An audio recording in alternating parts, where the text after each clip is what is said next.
একদিকে বাংলাদেশ, আরেকদিকে নেপাল, মাঝখান দিয়ে সংকীর্ণ এক অঞ্চলের নাম শিলিগুড়ি করিডোর।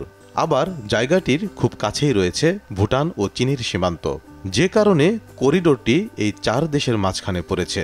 মাত্র 22 কিলোমিটার চওড়া এই করিডোর ভারতের উত্তর পূর্বাঞ্চলীয় 7টি রাজ্যের সাথে পুরো ভারতের যোগাযোগের একমাত্র পথ।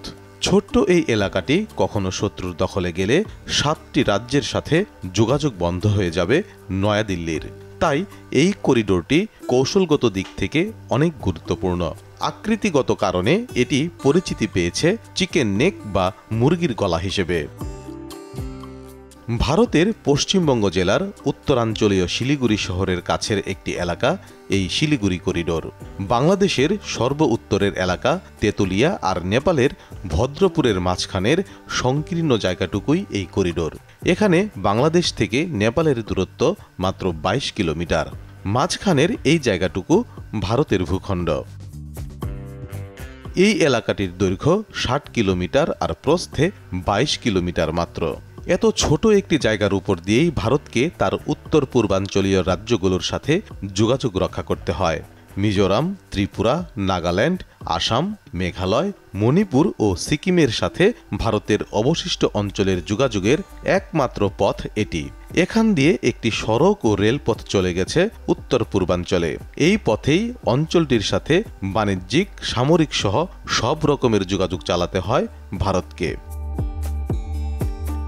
পূর্ব সীমান্তে চীনের সাথে যুদ্ধ বাঁধলে ভারত তাদের 7টি রাজ্যে বাড়তি সৈন্য কিংবা রসদ পাঠাতে পারবে না এই করিডোরের উপর নিয়ন্ত্রণ হারালে, যেটি ভারতের কৌশলগত নিরাপত্তার জন্য সবসময় বড় চিন্তার বিষয় হয়ে আছে।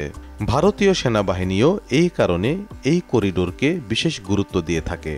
ভারতের প্রতিরক্ষা বিশ্লেষকরাও বিভিন্ন সময় শিলিগুড়ি করিডোরের বিষয়ে উদ্বেগ প্রকাশ করেন। তাদের আশঙ্কা, চীন কখনো ভারতের গলা চেপে ধরতে চাইলে স্পেশাল ফোর্স পাঠিয়ে শিলিগুড়ি করিডোরের দখল নিতে চেষ্টা করবে সবার আগে।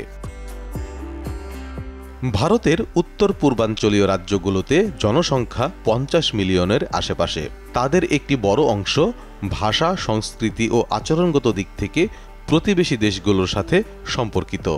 নেপাল, মিয়ানমার ও বাংলাদেশের সংস্কৃতির প্রভাব আছে তাদের মাঝে। এই অঞ্চলে বিচ্ছিন্নতাবাদ বহু বছরের পুরনো। নিরাপত্তা বাহিনীর উপর অস্ত্রধারীদের হামলা নিয়মিত ঘটনা। নয়াদিল্লি যদি চিকেন নেকের উপর নিয়ন্ত্রণ হারায়, সেটি এই অঞ্চলের বিচ্ছিন্নতাবাদীদের আরও উৎসাহিত করবে, তাতে কোনো সন্দেহ নেই। আবার এই করিডোরের অর্থনৈতিক গুরুত্বও অনেক।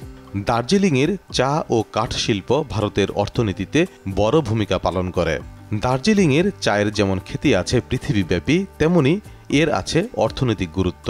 কিন্তু চিকেন নেকের কোনো বিপদ ঘটে গেলে ভারত দার্জিলিংয়ের এই বিশাল অর্থনীতিও হারাবে। তবে এই করিডোর নিয়ে ভারতের সবচেয়ে বড় আশঙ্কাটা মূলত সামরিক খাতেই। চীনের সাথে প্রকৃত নিয়ন্ত্রণ রেখা বরাবর ভারতের যে সড়ক ও রেলপথ, সেগুলো এই শিলিগুড়ি করিডোরের সাথে যুক্ত।